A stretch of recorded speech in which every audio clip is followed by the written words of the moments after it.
नमस्कार। खास मुलाकात में आप सभी का स्वागत है और आज हमारे साथ इस खास मुलाकात में खास मेहमान आप अपनी स्क्रीन पर देख रहे होंगे। इनसे रूबरू इनका परिचय आपको बताते हैं। गंगाराम तेवतिया जी है ये और वार्ड नंबर 42 से भावी पार्षद पद के उम्मीदवार हैं। इनसे जानेंगे कि किस बात को लेकर, किस सोच को लेकर इस राजनीति में उतरे हैं और किस तरह की रणनीति को लेकर आगे चलेंगे, क्योंकि वही वादे, वही हाथ जोड़ना और वही वादों की बौछार, लेकिन धरातल पर वही मूलभूत सुविधा की गुहार, आम जनता बेहाल और नेता मस्त, ये चीज़ें सामने देखने को मिलती हैं। लेकिन फिर वही बात जो 5 साल बाद चक्र घूमता है नगर निगम चुनावों का, वो फिर से लौट आया है और अपने वादों पर, अपनी बातों पर जो खरा उतरेगा, उसी के सर पर जनता ताज पहनाएगी विजय का, जो उनकी सेवा कर सकेगा। उसी सेवा के बारे में इनसे बातचीत करते हैं और इससे पूछते हैं कि किस रणनीति को लेकर इस नगर निगम चुनाव में उतरे हैं और क्या सोच के साथ अब बदलाव की उम्मीद करते हैं। गंगाराम जी, बहुत बहुत स्वागत है आपके A to Z न्यूज़ में। नमस्कार जी। सर, अपने पारिवारिक, क्योंकि एक पार्षद के लिए उनका एजुकेशन में अच्छी चीज़ हासिल करना बेहद ज़रूरी होता है, क्योंकि अगर पढ़े लिखे ना हो तो फिर जनता को कैसे उस चीज़ के लिए जागरूक कर सकेंगे। सर, एक बार अपनी एजुकेशन के बारे में और पारिवारिक और राजनीतिक और समाज सेवा है उसके बारे में हमारे दर्शकों को बताइए सर। देखिए, सबसे पहले तो मैं आपके जितने भी दर्शक हैं जी। उन सबको राम राम बोलता हूँ। मैं गंगाराम तेवतिया एक छोटे से गांव से बिलोंग करता हूँ। पलवल क्षेत्र के अंदर गांव है अलावलपुर। बचपन से ही जिम्मेदार रहे हैं हम, खेतीबाड़ी हमारा काम रहा है। ऐसा नहीं है कि कोई परिवार अच्छा था। तो शुरुआत जो हमने की है, एक सरकारी स्कूल से पढ़ाई की शुरुआत की और उस पढ़ाई को ले जा करके मैंने बीकॉम सेकेंड ईयर तक किया था, जो दिल्ली यूनिवर्सिटी से बीकॉम सेकेंड ईयर मैंने किया। कुछ हालात होने ऐसे हुए जो मैं फाइनल नहीं कर पाया। उसके बाद मैं शहर में शिफ्ट हो गया। शहर में शिफ्ट होने के बाद कुछ छोटे मोटे मैंने अपने काम शुरू किए। ये मेरा पारिवारिक बैकग्राउंड है, जिसको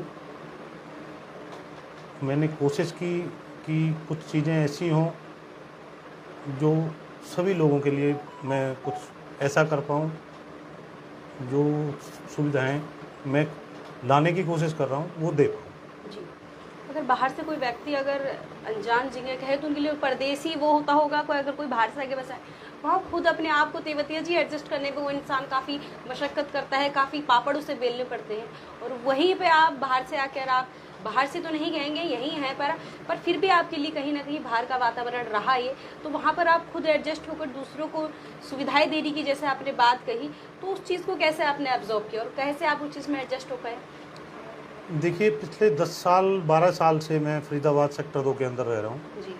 और कुछ छोटे छोटे काम मैंने जो किए शुरुआत में, तो एक आम पब्लिक की परेशानियाँ मैंने देखी, जिसमें मैं भी एक आम नागरिक हूँ।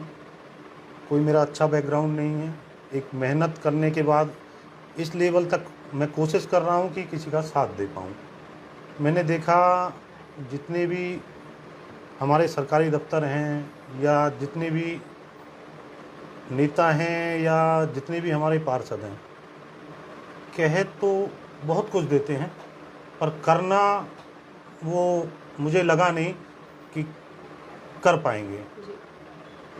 और मुझे भी उसमें एडजस्ट होने में पिछले 15 साल से मैं स्ट्रगल ही कर रहा हूँ और उस स्ट्रगल को ही मैं आगे बढ़ाना चाह रहा हूँ आम जनता के साथ। अगर वो चीज़ आप पर भी लागू हो, अगर आप पार्षद बन जाते हैं और वही वादों की बौछार, उम्मीदों की एक उमंग जगा देना, फिर आप भी उसे धरातल पर नहीं लागू कर पाए, तो फिर आपको क्या लगता है कि आप भी उसी श्रेणी में गिने जाएंगे या फिर कुछ अनोखा, कुछ अलग आपने सोचा है करने की? देखिए आरती जी, सबसे मेन मोटिव लोगों का ना अलग अलग तरीके का है। मेरा मोटिव राजनीति करना नहीं है जी। सबसे फर्स्ट मैं एक पब्लिक सेवा के लिए आना चाहता हूँ और उस पब्लिक सेवा के क्षेत्र में ऑलरेडी मैं पिछले 2 साल से हूँ, तो राजनीति तो मेरा मोटिव ही नहीं रहा। उसी सेवा में मैं अपना एक अटल सेवा केंद्र सरकार से मैंने लिया, जिसमें लोगों को मैं सुविधाएं दे रहा हूँ। मैंने देखा कि और कुछ सुविधाएं दे सकता हूं, तो मैंने SBI बैंक का ग्राहक सेवा केंद्र भी लिया, जिसमें बैंक में लाइन नहीं लगानी पड़ती बुजुर्गों को। मेरे पास आए, जीरो बैलेंस के जो अकाउंट लोग लाइन लगा के खुलवाते थे बैंकों में जाके, वो मेरे पास बैठे 5 मिनट में मैं खोल के दे रहा हूँ। दूसरी सुविधा, मेरे पास जितने भी बुजुर्ग लोग हैं, जिसमें वृद्धा पेंशन है, बुढ़ापा पेंशन है, विकलांग पेंशन है, वो मेरे यहाँ फ्री ऑफ कॉस्ट है, जो मैं पिछले कई सालों से दे रहा हूँ। और ये मैंने राजनीति के लिए नहीं किया, ये आम पब्लिक की दिक्कतों को देख के, परेशानियों को देख के मैंने इस तरह का कोई काम शुरू किया जिसमें लोगों को मैं सुविधाएं दे पाऊँ, और वही सुविधाएं मैं आगे भी बढ़ा के रखता हूँ। जिसको मैं जितना कोशिश होगी मेरे से, उसको मैं बढ़ाऊँगा। लोगों से जुड़ाव जितना अच्छा हो जाएगा, इतनी मैं सुविधाएं दे पाऊँगा। कहें तो आपने कहा राजनीतिक से आपको कोई ऐसे दिलचस्पी नहीं है, तो कहें तो चीज़ों को सही करने के लिए उस परेशानी में उतरना पड़ता है, तो आप भी उस चीज़ में उतर कर पार्षद पद के लिए जो है लड़ रहे हैं। जो परेशानियां अब तक सुलझी नहीं, आपके द्वारा आप चाहते हैं कि उन चीज़ों का एक सीक्वेंस वाइज या जल्दी से जल्दी निपटारा हो सके, तो ये बहुत अच्छी चीज़ है कि अगर अलग सोच लेकर, जो कभी राजनीति की शायद मुड़ाव ना देखा हो, उस चीज़ों से इन्होंने परेशानियों को गौर से देखा और ये सोचा कि अगर मैं शायद खुद राजनीति में उतर जाऊं तो उस चीज़ों को हाथ में एक पावर लेकर, एक हाथ में एक बल लेकर शायद उन चीज़ों का मैं समाधान अच्छी तरीके से कर सकूंगा। एक अटल सेवा केंद्र ये चला रहे हैं, SBI में भी कार्यरत हैं, ताकि इन्होंने जो अटल सेवा केंद्र खोला है, जहाँ पर बुजुर्गों को जहाँ लंबी लंबी लाइनें लगानी पड़ती हैं, काफ़ी मशक्क़तों का सामना करना पड़ता है, इन्होंने अटल सेवा केवल एक सेवा के तौर पर खोला है, जहाँ इन्हें बुजुर्गों को लाइन न लगानी पड़े, घंटों घंटों खड़ा ना होना पड़े, और फ्री ऑफ कॉस्ट, जी हाँ बिल्कुल मुफ्त में जो है उन्हें एक सेवा देने का ज़रिया होता है।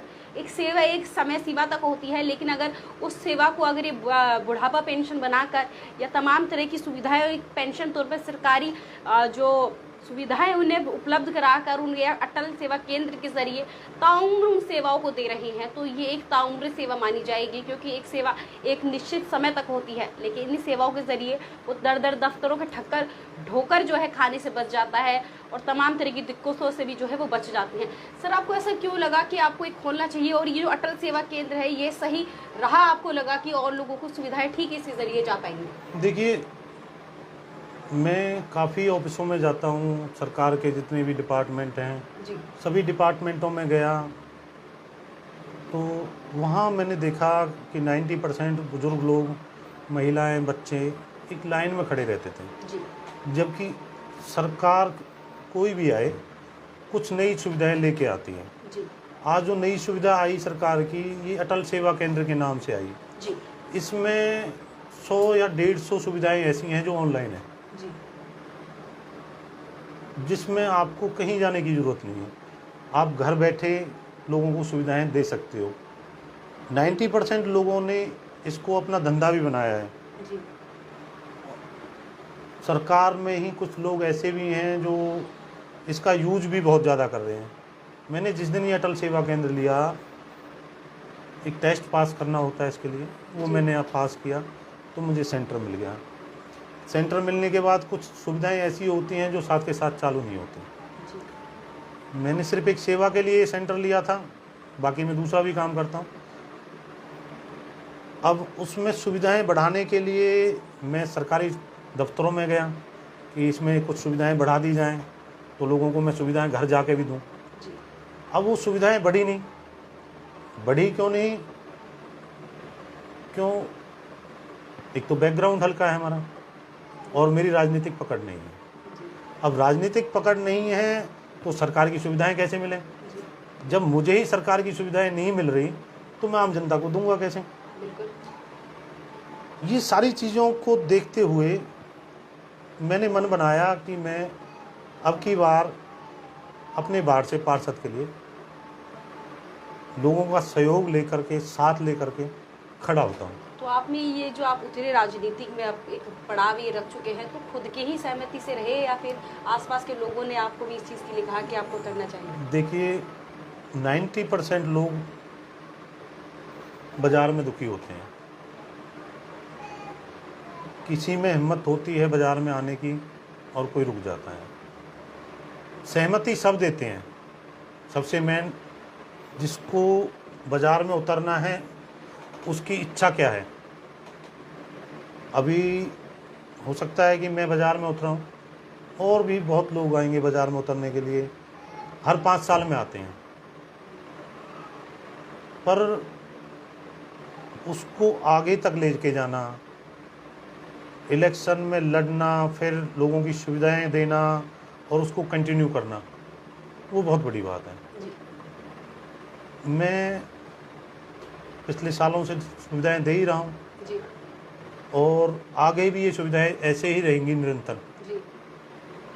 मेरे पास कोई चीज़ जनता मुझे देती है, तो जो सुविधाएं मेरे सेंटर पे नहीं है और सरकार उनको दे रही है, वो सुविधाएं मैं हर एक आम पब्लिक के लिए फ्री ऑफ कॉस्ट, जो नॉमिनल चार्ज सरकार ने रखे हुए हैं वही नॉमिनल चार्ज पे मैं सरकार आम लोगों को उपलब्ध कराऊंगा। सर, किस पार्टी से लड़ेंगे, किस पार्टी के बैनर तले लड़ेंगे, ऐसा कुछ बनाया है सर आपने? देखिए, सबसे बड़ी पार्टी आम जनता है। पार्टी तो मेरे हिसाब से काफ़ी हैं लोगों की, और पार्टी एक अपना नाम रखा हुआ है पार्टियों ने, काम सबके वही हैं। मैं फ़िलहाल इंडिपेंडेंट हूँ और आम जनता के साथ हूँ, और आम जनता के सहयोग से ही इस राजनीति के अंदर आना चाहता हूँ। तो मतलब कहें तो तेवतिया जी ने अभी साफ नहीं किया है, सार्वजनिक नहीं किया है कि वो किस पार्टी से लड़ेंगे और किस बैनर तले वो पार्षद पद के जो है लड़ने की या फिर खड़े होने की अभी इन्होंने पूरी तौर से स्पष्ट नहीं किया है। वो आने वाले टाइम में खुद ये बता देंगे, सार्वजनिक कर देंगे। सर, क्या लगता है कि अभी जो मूलभूत सुविधाएं लोगों तक होनी चाहिए वो आपके वार्ड में है, कंटिन्यू ठीक है? मूलभूत सुविधाओं की अगर हम बात करें, एट प्रेजेंट मेरे वार्ड के अलावा पूरे फरीदाबाद में कोई ऐसी सड़क नहीं है जो टूटी ना हो जी। स्मार्ट सिटी है हमारा फरीदाबाद, पर मुझे लगता नहीं है। और 90% हमारी जो कॉलोनीज हैं, सेक्टर है, सरकार ने बना तो दिए, सुविधाओं के नाम पे जीरो है। सुबह जब हम उठते हैं तो पानी सबसे ज़्यादा ज़रूरी है। अगर आप रात को 12 बजे भी किसी कॉलोनी में जाते हो तो वहाँ जो पानी आज आ रहा है वो पीने लायक क्या, नहाने लायक क्या, मुंह धोने लायक भी नहीं है। और वो नगर निगम के अंदर है या हुड्डा के अंदर है, दोनों ही डिपार्टमेंट सरकार के हैं। सुविधाएं जीरो हैं। मेरे सेक्टर 2 में जहाँ मैं रहता हूँ, पिछले 10 साल 98 में सेक्टर 2 काटा हुआ है सरकार ने, और 2008 या 10 के आसपास मार्केट बन चुकी है जिसमें 10 या 12 दुकानें बनी हुई हैं। उसमें सुविधा के नाम पे अगर आप जाओगे तो जीरो है। जीरो किस तरह से? मूलभूत सुविधाएं जिसमें सबसे पहले अगर हमारी सरकार है जो मोदी साहब ने चलाया था स्वच्छ भारत और एक शौचालय, वो ही नहीं है। सबसे पहले जो बहुत बड़ा फेमस हुआ है सरकार का, वो ही मेरे सेक्टर 2 की मार्केट में आज तक नहीं है, जिसमें मैं सरकार के नुमाइंदों से भी बोल चुका हूँ 1-2 बार, और जो डिपार्टमेंटल है उसको भी मैं कह चुका हूँ। सबसे ज़्यादा हैरान करने वाली बात कि शौचालय नहीं है पूरी मार्केट में। अगर महिलाओं को कोई दिक्कत होती है, परेशानी होती है, तो वो कहाँ जाके इस चीज़ की उम्मीद कर सकती है? तो महिलाओं के लिए जो एक काफ़ी चीज़ें होती हैं, शौचालय की बात करें, कैमरे की बात करें, तो आपने ये चीज़ महसूस की कि महिलाओं के सेफ्टी को लेकर कि प्रथम इस चीज़ को रखना चाहिए और चीज़ में बदलाव जो है किस तरह से आना चाहिए? मैंने ये परेशानियाँ झेली हैं जी। मेरे ऑफिस पे भी मेरी बहन है, कोई स्टाफ रखा हुआ है मैंने, तो उनको मुझे कहीं दूसरी जगह भेजना पड़ता है, और जेंट्स जो स्टाफ है उसके लिए भी परेशानियां होती हैं। कोई मित्र आ जाए, कोई और आ जाता है, तो उनको मुझे कहीं और भेजना पड़ा। कई बार कहने के बाद भी ये चीज़ें ना हुई, तो मैंने कोशिश इसीलिए राजनीति में आने की करी कि सबसे पहले हमारे क्षेत्र की माता और बहनें, कहीं पर्दे में रहने वाली माता बहनों को आज खुले में कोई भी बदतमीजी करके जा रहा है, सुविधा के नाम पे जीरो है, वो सुविधाएं तो मैं कम से कम उपलब्ध कराऊं। बिल्कुल सही बात कही। तेवतिया जी, वार्ड बंदी हो चुकी है, वार्ड जहाँ 40 थे 45 हो चुके हैं, तो नगर निगम की जो जिम्मेदारी है और भी बढ़ चुकी है। तो क्या लगता है कि अब जो जिले में जो है एक अच्छी जो लहर है, तो कहें क्योंकि जिम्मेदारियां बढ़ने से अब लोगों की जिम्मेदारियां बढ़ गई हैं, दायरा बढ़ गया है, तो क्या लगता है कि सुधार लगता है आपके हिसाब से बढ़ेगा? देखिए, सुधार आम पब्लिक का जो आपका नुमाइंदा है जी, वो डिपेंड करता है कि वो सुधार कर पाएगा कि नहीं कर पाएगा। अगर आप अपने वार्ड में बनते हैं तो क्या आप अपने वार्ड का सुधार उस नजरिए से कर पाएंगे जो आप लेके चल रहे हैं, सोचा है? मैं कोशिश करूंगा कि जो लोगों ने मेरे से उम्मीद रखी है मैं उन पे खरा उतरूं। जी, क्यों मैं आज आपके चैनल के माध्यम से वादे कर जाऊं और वो वादे ना पूरे कर पाऊं तो बेकार है। जी, मैं आम पब्लिक के साथ एक बीच में बैठ के क्या उनकी परेशानियां हैं और उनको किस तरीके से हल किया जा सकता है, उस पर मैं वर्क करूंगा और जितने अच्छे तरीके से मैं कर पाऊंगा उसको वो मैं करने की कोशिश करूंगा। चलिए, बहुत अच्छी बात कही आपने। तेवतिया जी ने ये चीज़ साफ कर दी है कि किन चीज़ों से परेशान होकर, जिस तरह उनको राजनीतिक में इससे पहले कोई दिलचस्प नहीं था, कोई मुड़ाव नहीं था, उन परेशानियों से आहत हो कि इन्होंने राजनीति की साइड अपना मोड़ जो है, रुख जो है इन्होंने कर दिया है। जो सुविधाएं आम जन तक नहीं पहुंच पाई, इन तक नहीं पहुंच पाई, उनको एज अ पार्षद के जरिए, एक पावर आ जाने के जरिए या फिर एक थोड़ा बल आ जाने के जरिए आम जन तक पहुंचाएंगे, अपनी वार्ड की जनता तक पहुंचाएंगे और पूरी इनकी जो कोशिश है वो रहेगी। जैसे इन्होंने बात कही कि आहत होकर, परेशान होकर, परेशानियों को गौर से देखकर इन्होंने मन बनाया है कि भावी पार्षद पद के उम्मीदवार के तौर पर खड़े हुए और पार्षद के लिए जनता से अपील कर रहे हैं कि इन्हें पार्षद के लिए एक मौका दिया जाए, इन वादे ना करके इन चीज़ों को काम कर अपनी जो उम्मीदें लोगों लगाते हैं अपने पार्षद से, उन चीज़ों पर ज़रूर खरा उतरेंगे। सर, अंत में आप अपनी जनता से, अपने वार्ड की जनता से क्या कहना चाहेंगे? क्योंकि वादे तो सभी करते हैं, किस चीज़ को लेकर अब आश्वासन के तौर पर या उम्मीद के तौर पर क्या कहेंगे आप? देखिए, मैं अपनी जो वार्ड की जनता है उनसे सिर्फ एक ही अपील करूंगा कि अब तक आपने बहुत पार्षद देखे हैं, बहुत एमएलए भी बनाए हैं और लोगों को एक छोटे लेवल से बड़े लेवल तक लेके गए हैं। जी। एक बार आपका बच्चा हूँ, भाई हूँ, किसी का बेटा हूँ, जो भी हूँ मैं, तो आप मुझे साथ दें, मेरा साथ दें। जो साथ आपने मुझे दिया है उस साथ को मैं बढ़ा के आपको रिटर्न करूंगा। कोई भी ऐसी सुविधा, चाहे वो केंद्र की हो, चाहे स्टेट की हो, और मेरे से रिलेटिव जो भी सुविधा होगी वो आपको घर बैठे मिलेगी। उसके लिए ना तो आपको किसी दफ्तर में जाने की ज़रूरत पड़ेगी, ना किसी की अप्रोच लगाने की ज़रूरत पड़ेगी। कोशिश ये रहेगी कि किसी को भी बिगिर कहे, आज सरकार ने अगर 1 रुपये दिया है तो वो 1 का 1 रुपये पूरी जनता को मिल जाए, उसमें ना कोई बिचौलिया होगा और ना ही कोई ठेकेदार होगा। आप मेरे पास सीधे आएँ और सीधी बात करें। जैसे इन्होंने साफ कर दिया है कि किस तरह की बातों को लेकर ये जो धरातल पे उतरेंगे और किस तरह के बीच में ठेकेदार और बिचौलियों की बात इन्होंने ख़त्म करते हुए अपनी रणनीति को साफ तौर पे छोटे शब्दों में साफ कर दिया है। किस तरह के बीच में भागीदारी नहीं होगी। अगर कोई सेवाएं, कोई उपलब्धियां सरकार द्वारा आती हैं तो सीधा सरकार तक ही पहुंचेगी। तो आप इन्हें एक बार मौका देके ज़रूर देखिए कि किस तरह से आपका पार्षद होना चाहिए, अन्यथा इस सेवा तो जनता में दे ही रहे हैं। तो ऐसी खास मुलाकात में हमारे साथ बने रहिए। हम मेरे साथ A to Z news update के साथ आरती राय। नमस्कार। आप देख रहे हैं A to Z news update.